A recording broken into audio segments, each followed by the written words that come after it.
어떤 과목이든 책을 읽어보니까 여러분들이 가지고 있는 책을 읽어보니까 무슨 말인지 이해하시겠던가요? 그게 정상입니다. 이해하면 그분이 독특한 경우고요. 자, 두 번째, 그 책 읽어서 답 찾을 수 있을 것 같습니까? 전혀요.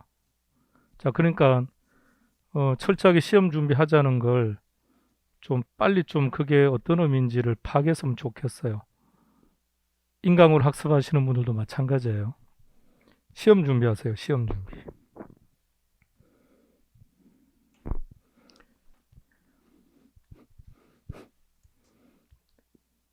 자, 마무리합시다. 임대주택 정책에는 3개, 임대료 규제, 보조, 공공임대. 자, 그리고 했던 게 이제 표 있었죠. 표 기억해봐요.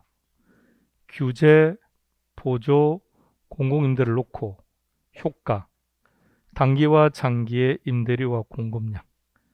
효과 시작, 단기, 장기, 단기. 요 효과와 같은 게 단기 임대료, 장기 공급량.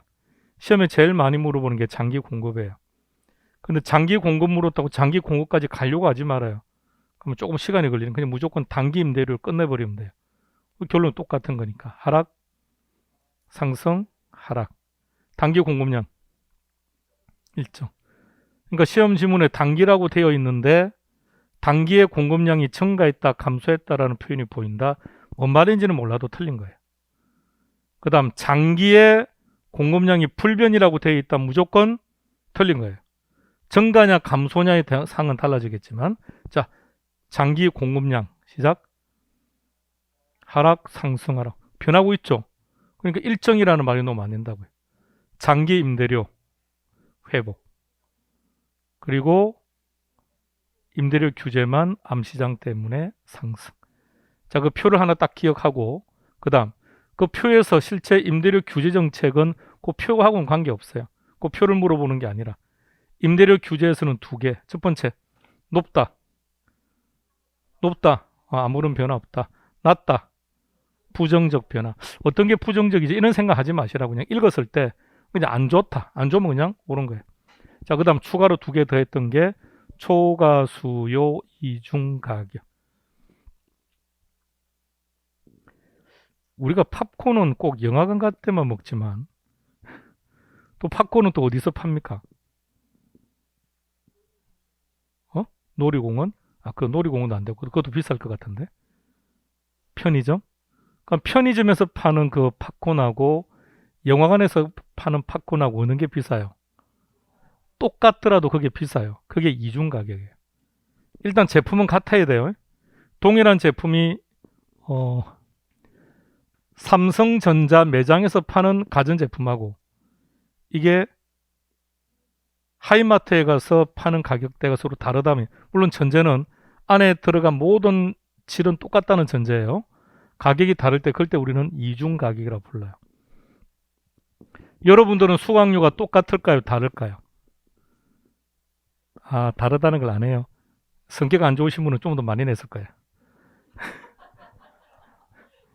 이쁘신 분들은 수강료를 TC해줘요. 그 아는 본인이 아시는구나. 그래요. 아니, 수강료 다 똑같아야죠.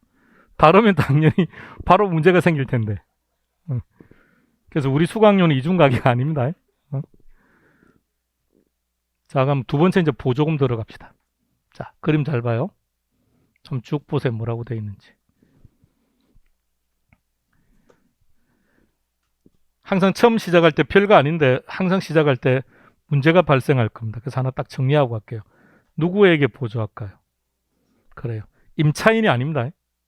임차인에게 보조하는 게 아니라고요. 자, 지금 임차인과 임대인이 만나서 임대료가 P0죠. 그러면 자, 여기 계신 분들은 P0를 부담하고 이 임대주택을 이용하고 있다고요. 그런데 거기 계신 분들은 소득 수준이 낮아서, 기분 나빠하지 말고, 소득 수준이 낮아서 이 주택을 이용을 못 한다고요. 그럼 누구한테 보조합니까? 저분들에게. 자, 그럼 여러분들은 이제 보조를 받은 거예요. 그럼 여러분들도 이 시장의 수요자가 될 수 있나요? 오케이.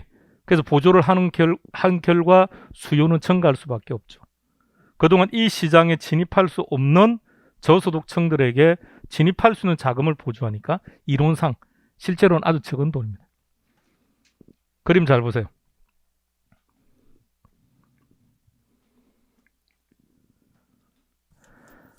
보면서 읽읍시다. 시작. 주택 보조 정책에는 소비자 보조 방식과 생산자 보조 방식이 있다. 소비자 보조 방식에는 가격 보조 방식과 소득 보조 방식이 있다. 자, 이렇게 먼저 머릿속에 한번 그려봐요.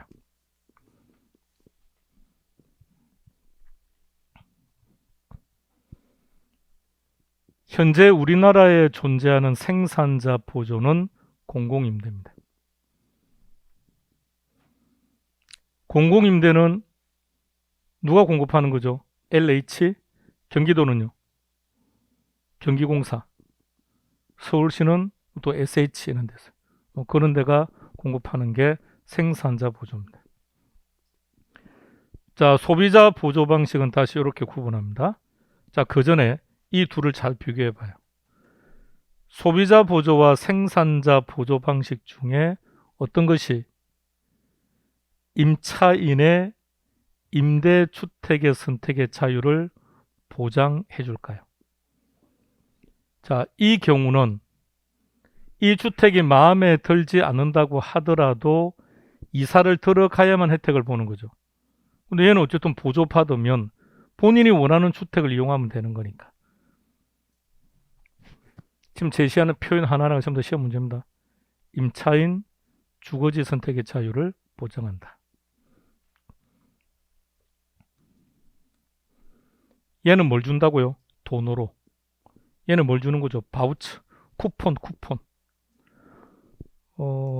경기도니까 경기도지사로 있던 분이 보조 많이 했는 것 같은데 뭘 받았습니까? 현금을 받은 적도 있었고 쿠폰 받은 적이 있었죠. 여기 경기도 아닌가요? 고양시는 경기도 아닙니까? 아, 보조 안 해주던가요? 아니 뭐 2020년도든 2021년도든 재난지원금 등등. 그러니까 이 보조금 받은 적 없다고요? 예. 자, 어떤 보조 받은 적 있죠? 그때 현금을 주기도 하고 때로는 쿠폰을 주기도 했었죠. 그러니까 지역 화폐. 쿠폰 이렇게 뭐 쿠폰도 있던데 보니까 바우처. 카드는 안 받아봤습니까? 받아봤습니까? 어떻게 제각각 다를까요? 신청하게 그럼 알아서 해요 그냥. 알아서 하는 걸로 하고. 자, 모르겠어 그냥. 돈 받는 거고 이 바우처 받는 거고. 자, 돈을 받으면 어디에 사용한다?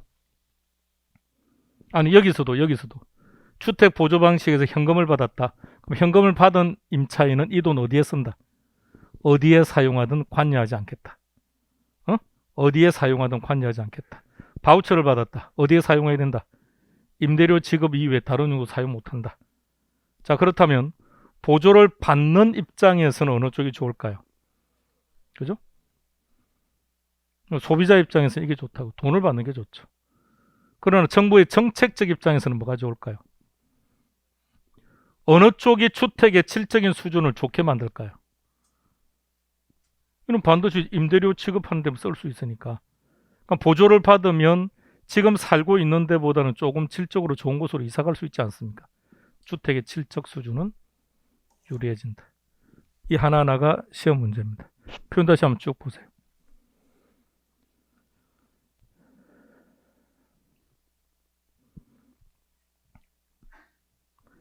앞에 표 기억하세요. 표에서 보조금만 딱 떠올려봐요. 보조금만 딱 떠올려봐요. 떠올랐습니까? 효과. 단기, 장기니까 장기죠. 효과, 장기. 자, 그 다음에 단기 임대료. 하락상 상승이죠. 자, 그 다음 단기 공급량 일정. 장기 임대료 회복. 장기 공급량 증가. 자, 그게 맞는지 한번 그 다음에 잘 보세요. 원칙은 이렇게 하는 거예요. 편안하게 봐요. 지금 시장 임대료가 P0인 거예요. 정부는 얼마가 적당하다고 보는 겁니까? P2? P2만큼을 보조하는 거예요. 같이 한번 보세요. 그림하고 같이. 자, 보조를 하게 되면 보조를 받은 것만큼 소득은 어떻게 됩니까? 증가하겠죠. 소득이 증가하면 수요는 어떻게 될까요? 증가하죠. 그럼 수요 곡선이 어디로 가야 됩니까? 우측으로. 자, 수요가 이렇게 증가해요. 그럼 새로운 균형점 찾아봐요. 임대료가 상승해 버렸네요. 아, 보조금을 지급했더니 임대료가 상승해 버렸다고. 자, 다시 되돌아가 그 표를 또 올려요. 표. 자, 보조금의 효과 장기. 단기는 효과가 없다고요. 우리 임대료가 상승해 버렸으니까. 그죠? 자, 그 다음에 단기 임대료 상승이죠. 단기 공급량은 일정이죠. 자, 갑니다. 보조금 끝내 누구 보조금에 다 들어간다. 임대인. 그래서 효과가 단기는 없다고 한 거예요. 자, 장기 봐요. 그러면 이 임대인 입장에서는 공급자 입장에서는 지금 상황이 유리해진 겁니까? 불리해진 겁니까? 유리해졌죠. 그럼 공급량을 어떻게 할까요? 증가시키겠죠. 공급 곡선이 우측으로 가는 거예요. 우측으로. 잘 봐요. 균형점. 임대료 다시 원래대로 회복. 공급량은 증가. 이런 겁니다. 그러니까 원래 원칙은 이렇게 하는 거예요. 그러니까 이게 편하면 이렇게 하시고요. 이게 편하면 이렇게 하시고. 수험생 대부분 다 저렇게 하니까요. 왜? 다 저렇게 강의하니까. 자, 저게 편하시면 저렇게 하시고, 이게 편하면 이렇게 하시고. 어느 게 편합니까? 이게 편합니까? 근데 기억을 하려나? 그게 문제죠. 그러니까 이게 편한 거예요. 자, 그 다음에 문제는 말입니다. 이거 다 암기해요. 이 별거 아니니까 암기를 되고, 문제는 문제 풀 때는 또 다르게 부르고 있어요. 이걸 접목을 안 시켜. 이걸 접목시키면 답이 빨리빨리 보일 텐데 얘는 암기해서 별도로 놓고 문제는 문제대로 해석하면서 본인은 문제를 풀어요. 그렇게 하면 안 돼요. 항상 요걸 가지고 찾는 연습을 해야 돼요. 자, 요거 잘 보조금만 딱 봐요. 봤죠? 문제 보여드릴 테니까 연습해 봅시다. 풀 수 있는지. 이런 거 하면 안 돼요. 이거 하면 안 되면 그냥 보여드린 거예요. 자, 이건 좀 이따 그러고. 자, 답 찾아봐요. 표에 있는 것으로서 답 찾으세요.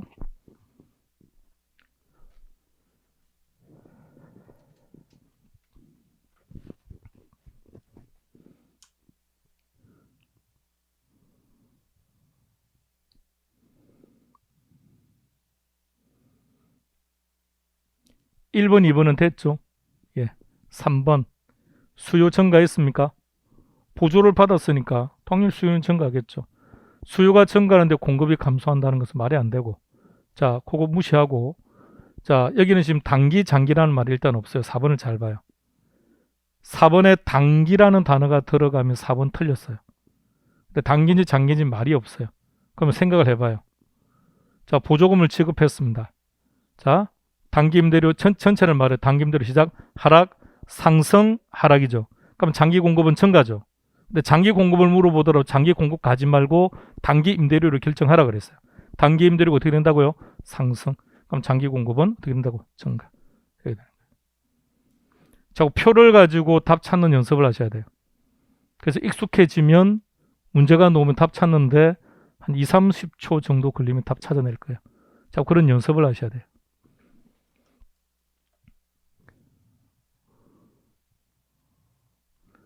공공임대주택 마지막 하고 이제 헤어집시다. 자, 머리 맑게 한번 해보세요.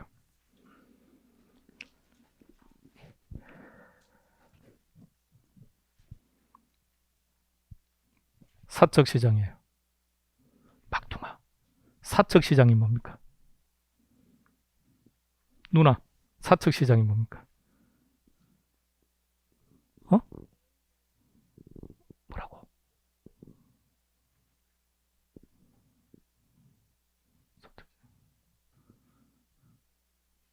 아니, 그냥 편안하게. 사적시장의 아파트 브랜드 말해봐요.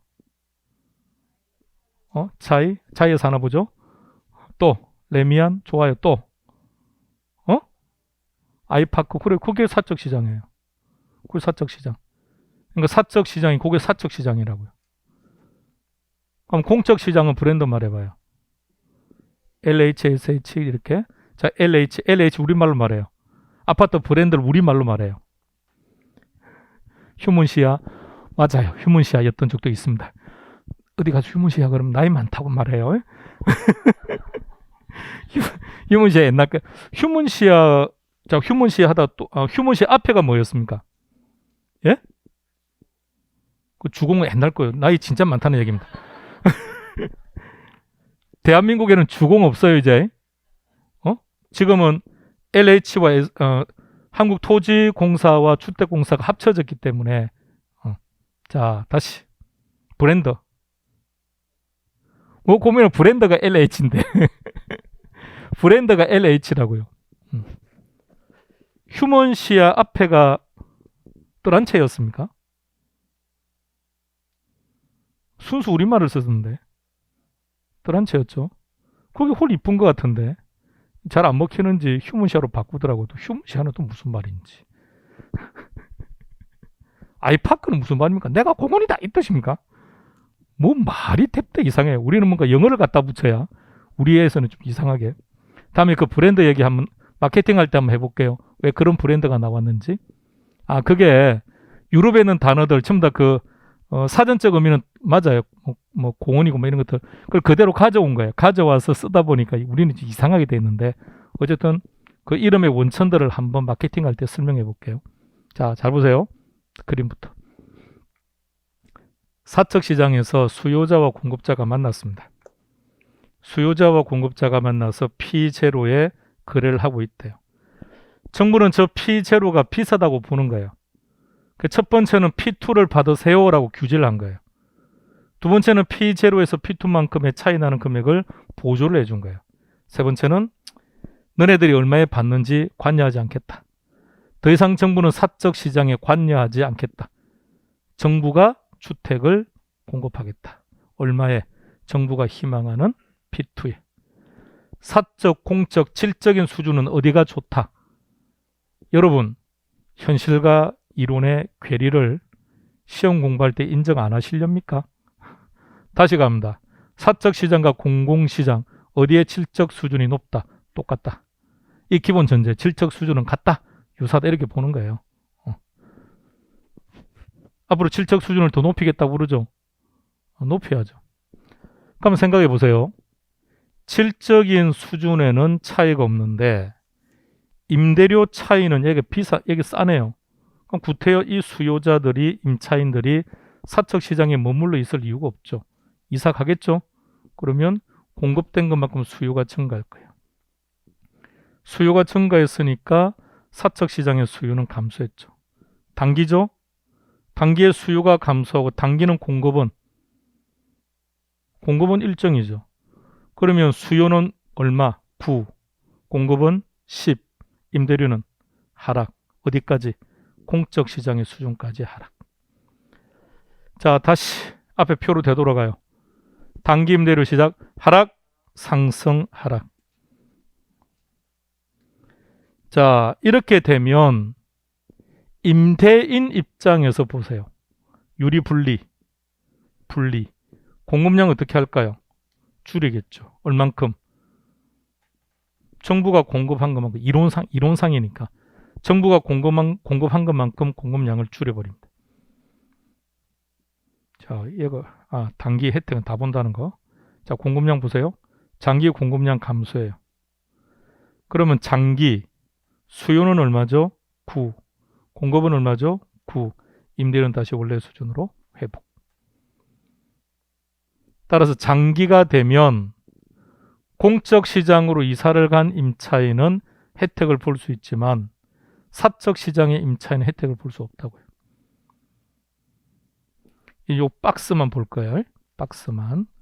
자, 다시 봐요. 공공시장으로 이사를 간 임차인은 얼마? P2. 사적 시장에 머물러 있는 임차인은 얼마? P2. 따라서 모두 다 혜택을 본다. 단기는 무조건 혜택을 본다. 효과 시작. 단기, 장기, 단기의 단기짜리죠. 자, 그럼 잘 봐요. 여기로 이사를 간 요 임차인은 공적 시장으로 이사를 간 요 임차인은 단기, 장기 언제 혜택을 봅니까? 응? 이사 가는 그날까지. 언제나. 다시 한번 개념 잘 잡아요. 공공시장으로 이사를 간 임차인은 단기, 장기 무조건 혜택을 보는 거니까 여기는 언급할 필요가 없어요. 이 시장 임차인이 혜택을 보느냐 안 보느냐를 지금 얘기하는 겁니다. 효과 시작,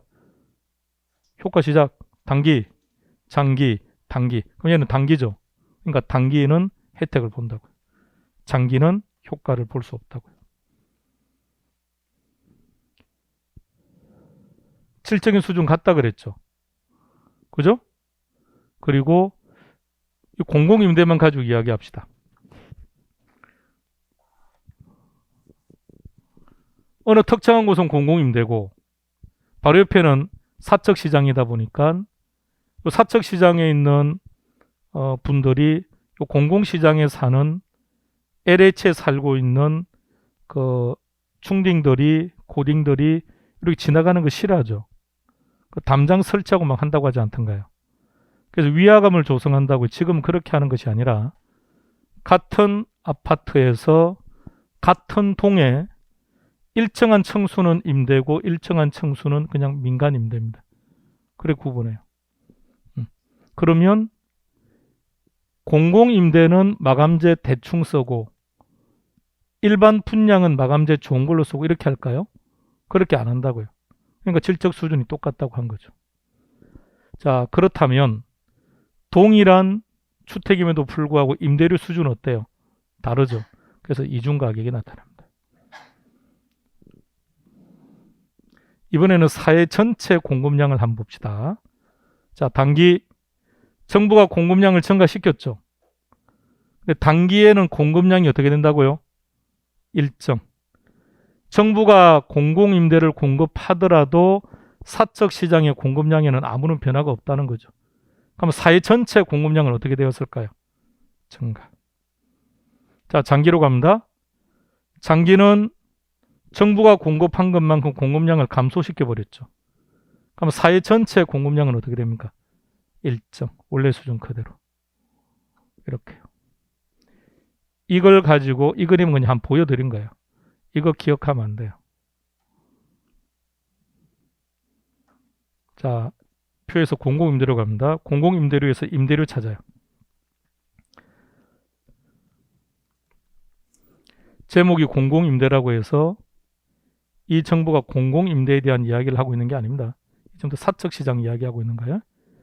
여기로 이사를 간 사람은 언제 혜택을 본다? 항상. 여기로 이사를 간 사람은 항상. 공공임대주택을 공급한 결과 사적시장이 어떤 영향을 주느냐, 이게 시험 문제라고요. 공공임대주택이 공급됨으로써 사적시장에서 나타나는 현상이라는 얘기입니다. 갑니다. 임대료만 찾아요. 자, 단기 임대료 어떻게 됐다고요? 어디가 하락했다고요? 사적시장이. 공공시장은 당연히 하락한 거죠. 사적시장도 하락했다고요. 따라서 확인해 봐요. 장기 임대료 찾아요. 다시 원래대로 되돌아갔죠. 그럼 사적시장의 임차인은 효과를 본다, 못 본다? 못 본다. 누구만? 공공으로 이사를 간 임차인만 혜택을 본다. 이번에는 공급량 찾아요. 단기 공급량이 어떻게 됐다고요? 정부가 공급량을 증가시켰음에도 사적 민간 시장에서는 공급량이 아무런 변화가 없다고요. 그럼 사회 전체 공급량은 어떻게 되었다고요? 증가. 뭐가 감소했다고요? 사적 시장, 민간 시장의 공급량이 감소했다고요. 얼만큼? 정부가 생산한 것만큼. 그럼 사회 전체 공급량은? 이게 시험 문제예요. 자, 답 찾아봐요. 이 표 가지고 답 찾아야 됩니다. 표 가지고. 그림은 그냥 한번 보여드린 거예요. 이걸로 답 찾으려고 덤비지 말아요. 답 못 찾으니까. 문제 답 찾으세요. 7회 때 구닥다리 문제를 보여드리는 이유는 한 문제로 놓은 게 딱 이거 하나밖에 없었어요.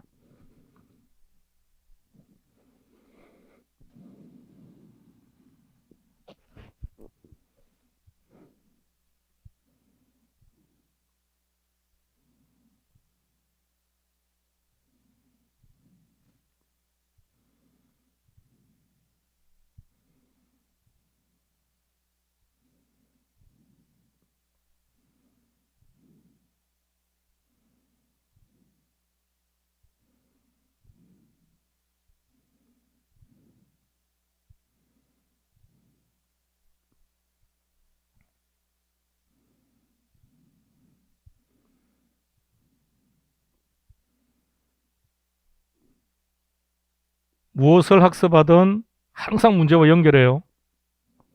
문제를 풀 수 없다면 의미 없는 거니까요. 논리적으로 이해를 하고 있으면 답을 찾겠지. 그런 상상하지 마세요. 못 찾아냅니다. 논리적인 해석이 중요한 것이 아니라 결과적으로 답을 어떻게 찾을 건지에 포커스를 맞추라고요.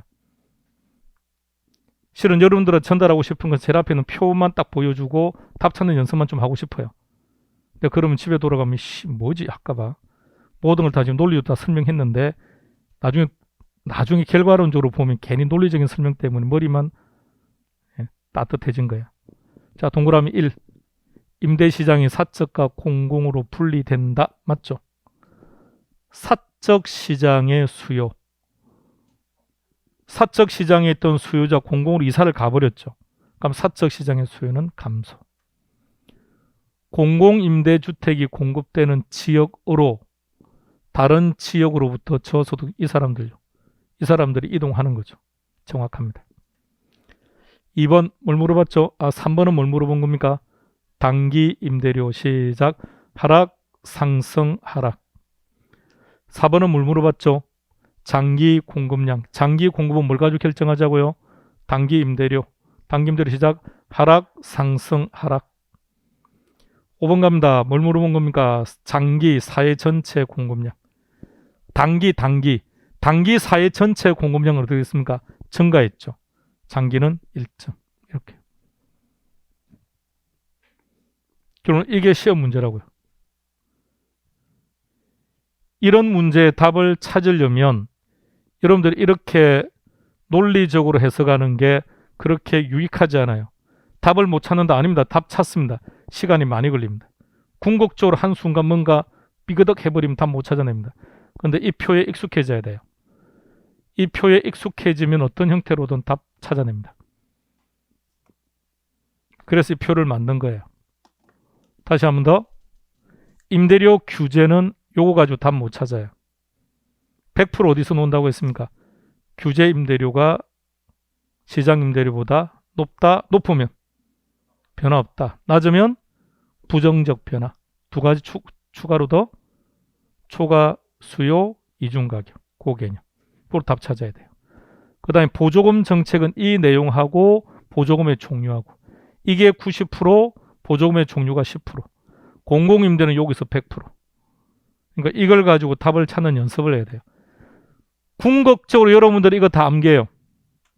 암기 못하는 분 못 만나봤습니다. 다 암기합니다. 문제는 이걸 활용해서 답을 안 찾는다는 게 문제. 자꾸 이제 이걸 가지고 답을 찾는 연습만 하면 돼요. 수업 시간에 보여드리는 문제 이외에는 아직은 보지 마세요. 아직은 그럴 필요 없으니까. 그러니까 이 내용 가지고 문제 한번 답 찾아보고요.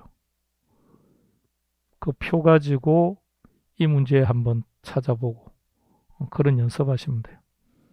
아까 건너뛰었던 거 마무리합시다. 자, 보조금 정책의 첫 번째 금으로 봅니다. 보조금을 지급했다. 임대료는 어떻게 되느냐? 단기 임대료. 그러니까 표를 빨리 떠올려야 돼요. 표. 단기 임대료 하락, 상승. 단기는 상승이죠. 장기는 1점. 공급량 단기는 무조건 일정이지 않습니까? 일정, 장기는 단기 임대료를 결정해야죠. 그럼 단기 임대료 하락, 상승, 일정 증가해야 되겠죠. 보조금 혜택. 단기는 일단 보조금은 혜택이 언제 발생합니까? 시작. 단기, 장기. 자, 그러면 장기에 혜택이 발생한다. 이거 다른 말로 말해보세요. 장기의 임대료가 하락했다. 그럼 임대료가 하락하면 궁극적으로 누가 혜택을 보는 겁니까? 차인.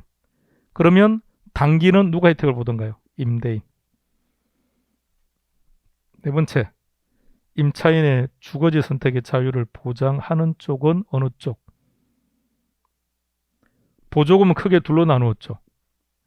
소비자 보조, 생산자 보조. 여기서는 소비자 보조. 자, 그 다음에 임대주택 정책이 지금 세 가지죠.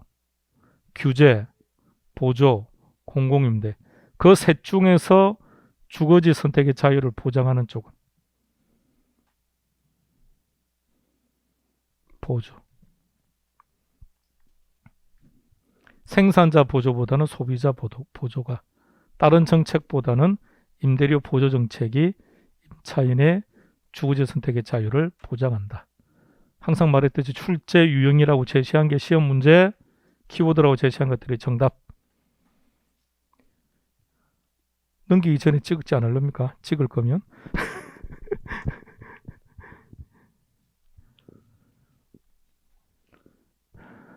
여러분들은 인터넷 다 볼 수 있죠. 모바일로 다 보죠. 그러니까 모바일로 많이 활용하고, 모바일에서도 그 찍을 수 있나요? 캡처 되나요? 그럼 그걸로 많이 활용하시기 바랍니다. 공공임대도 마무리해 봅시다. 이렇게 나와요. 공공임대주택을 공급했다. 임대료는 단기 하락, 상승, 하락이죠. 장기는 회복. 민간시장과 사회 전체 공급량. 먼저 민간시장부터 합시다. 단기 공급량은 일정, 장기 공급량은 감소. 그거와 연결해서 사회 전체를 가는 거예요. 자, 다시 정부는 공공임대를 공급한 거죠. 그런데 민간시장의 단기는 어떻게 된다고요? 아무런 변화가 없죠. 그럼 사회 전체는 증가. 다음, 장기에는 민간시장의 공급량이 감소했죠. 그럼 사회 전체 공급량은 일정.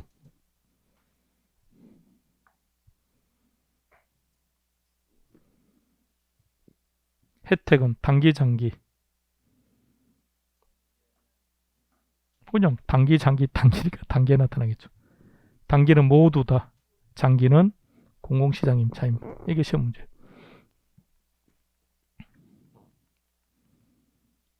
자, 이제 이게 전형적인 형태예요. 한 문제 속에 전체를 다 물어보는 겁니다. 자, 정답은 손가락으로 표시해 주시고 맞추시는 분들만 댁으로 갑니다.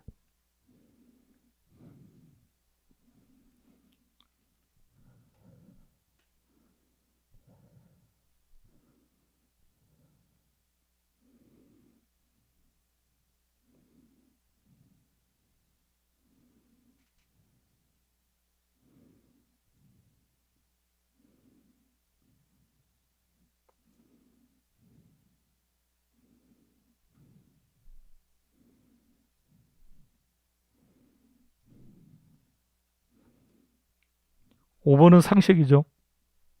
그죠? 4번도 당연한 거죠. 1번 봐봐요. 보조금 지급했죠. 그럼 당연히 소득 수준 향상시키겠죠. 1번, 4번, 5번은 중개사 시험 준비를 한 적이 없는 분들도 상식적으로 처리 가능합니다. 그러니까 이게 보통 우리 스타일입니다. 5개의 지문 중에 한 2개 정도 또는 3개 정도는 전혀 누가 봐도 답이 아닌 것. 2번은 뭘 물어본 겁니까? 규제 이하로 낮다는 거죠. 낮으면 어떻게 된다? 부정적 현상. 부정적인 거와 관련은 2가지. 초과 수요. 초과 수요가 무슨 말이죠? 수요가 많다는 말이죠. 지문은 공급이 더 많다고 되어 있네요. 공급이 부족하다고 하든지. 이렇게 나왔어요. 동그라미 3번. 보조금을 지급했을 때 장기 공급을 물어보면 장기 공급을 물어보면 뭘 찾으라고요? 빨리 임대료 또 올리라 그랬죠. 임대료 시작, 하락, 상승, 상승짜리죠. 그럼 얘는 증가죠. 그렇게 답을 찾는다고요. 표를 활용하는 방법을 빨리빨리 익히세요. 논리적으로 접근하지 마세요.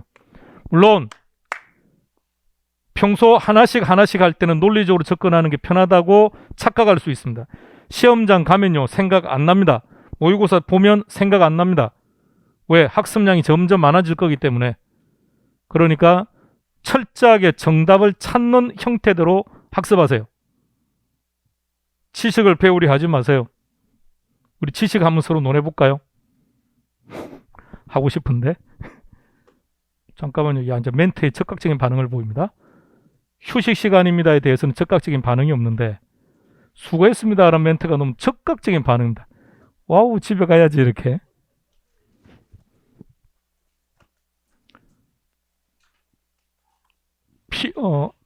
잠깐만요. 시장에서 말하는 공급량이 부족하다라고 말할 때 우리는 좀 더 전문가니까요.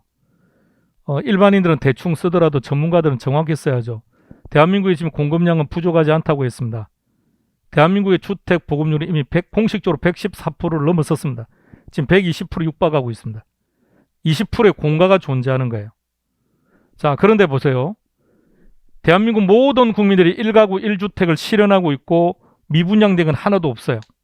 우리 이사 갈 때 어떻게 이사 가야죠? 이사 갈래? 오케이. 아니긴 뭘 아니. 오케이 합의하고 요시 땅하고 이사를 하지 않는 이상은 이사가 불가능. 그렇다면 주거 이동을 하기 위해서는 기본적으로 놀고 있는 집은 공간은 존재해야 된다. 동의합니까? 그래서 대한민국의 인구수를 기준으로 했을 때 주택 보급률은 120%가 적당하다고 봅니다. 그 다음 아직 120%까지는 도달은 안 했습니다만 상당량의 주택 공급은 이루어졌습니다. 그런데도 왜 해마다 똑같은 얘기 할까요? 왜 공급이 부족하다 맨날 그 얘기만 할까요? 응? 이게 전문가들과 비전문가가 하는 멘트가 달라서 그래요.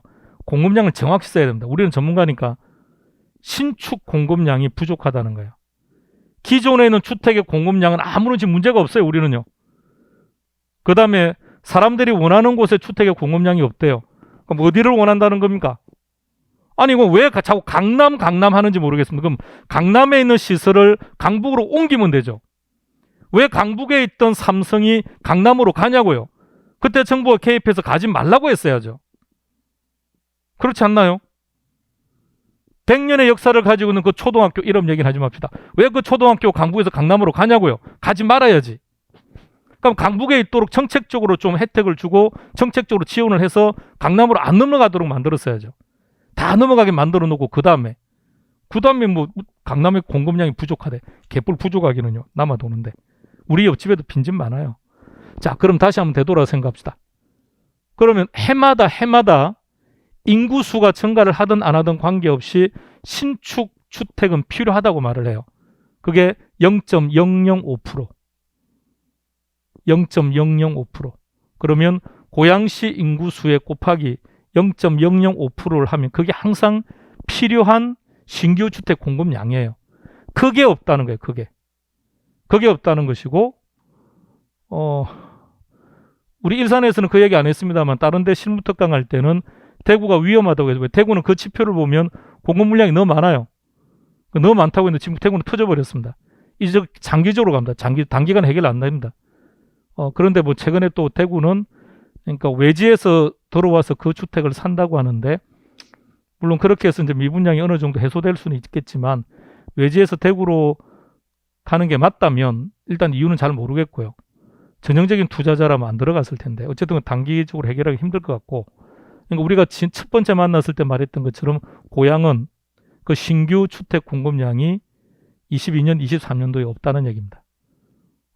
그래서 이쪽은 가격이 오를 수밖에 없는 상황을 가지고 있다는 얘기입니다. 그러니까 매스컴에서 공급량 말하는 것을 잘 들어보면 정확하게 그 공급량이 무슨 공급량인지 모르고 말을 내뱉어요. 전문가라고 하는 사람들마저도. 정확히 말하면 그 공급량은 신규 주택의 공급량을 말해요. 기존 주택의 공급량을 가지고 이야기하면 대화가 안 돼요. 지금 여기도 충분할걸요? 고향도 충분할 거라고요. 고향은 계속해서 공급 물량이 늘어나지 않았습니까? 그건 충분한데 2022년 가격이 올라갈 이유가 전혀 없죠. 23년 올라갈 이유가 없죠. 그런데 신규 아파트의 공급 물량이 없다는 얘기예요. 그래서 이 시장의 공급량은 향후 한 2년간 부족하다는 거예요. 또 하나, 서울의 공급량 꾸준하게 지금 최근 몇 년간 부족해요. 누가 다 해결을 했느냐? 경기도가 해결을 해줬어요. 경기도에 공급 물량이 많았거든요. 대표적인 수원이 제일 많았어요. 그럼 경기도에서 공급 물량을 공급해주면 서울에서 해소를 시켜요. 그러니까 서울 자꾸 빠져나간다고 하지 않던가요? 근데 이제 문제는 경기도도 부족해지기 시작했습니다. 경기도도 내년부터 신규주택 공급량이 대폭 줄어요. 그럼 서울은 공급량이 부족하고 경기도마저 부족하다면 지금 나오는 그 가격의 하락이라는 것은 상당히 대출 규제로 인한 일시적 현상일 가능성이 일단 높다는 거고 이게 어느 정도 대세로 이어지려면 신규 주택의 공급량이 늘어난과 동시에 추가적인 정책도 좀 수반돼야 될 것이고 그 다음 늘 기억하십시오. 늘 좀 비상식적이긴 한데 앞서 시작할 때 멘트 했던 것처럼 정부에 맞서리 하지 마세요라고 말을 해요. 또 정부는 시장하고 경쟁하려고 하지 마라고 얘기를 해요. 근데 경제는 심리라고 말합니다. 경제는 심리예요. 우리가 주식에 투자든 어디에 투자든. 막둥이는 주식에 투자해보고 있습니까 지금? 주가 내려갈 때 삽니까? 올라갈 때 삽니까? 내려갈 때 사려고 마음은 먹는데 올라갈 때 사죠. 이게 심리라니까요. 이게 알아요. 이성적으로 알아요. 내려가면 사야지. 그런데 아이씨 더 떨어지면 어떡하지? 이런 거. 올라가면 안 사야죠. 오르는데 더 올라갈 거라는 기대감요. 그래서 경제는 심리라고 해요. 그러면 위정자들은 부동산 시장의 정책을 위반하는 자들은 일단 국민들로부터 신뢰를 받으면 돼요. 당신들이 살려고 하는 아파트값 30% 떨어뜨려 놓을 테니까 기다리세요라고 했을 때 그 말을 신뢰한다면 그러면 기다립니다. 그러면 가격은 떨어집니다.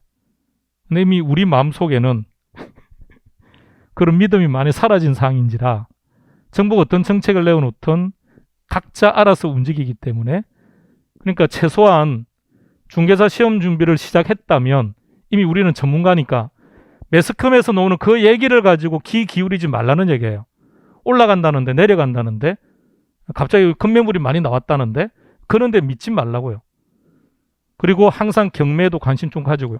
지금 당장은 시험 칠 때까지 경매를 하라는 얘기가 아니라 여러분들이 어느 특정한 지역에 아파트를 사려고 했다면 사기 전에 급매물이 나왔다라고 한다면 사기 전에 그 지역의 경매 물건을 먼저 봐요.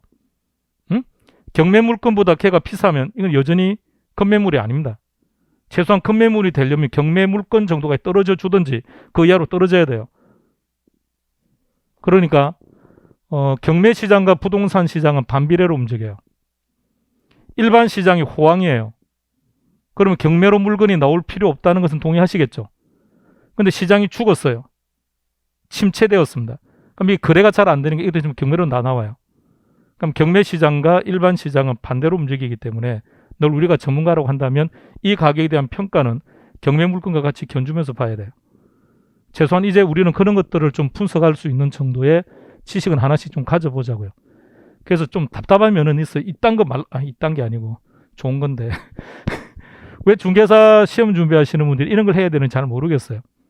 그런 거 하지 말고 방금 했던 이런 것들을 좀 더 정확히 분석하고 이런 것들을 시험 보고 나가면 진짜 전문가가 될 텐데.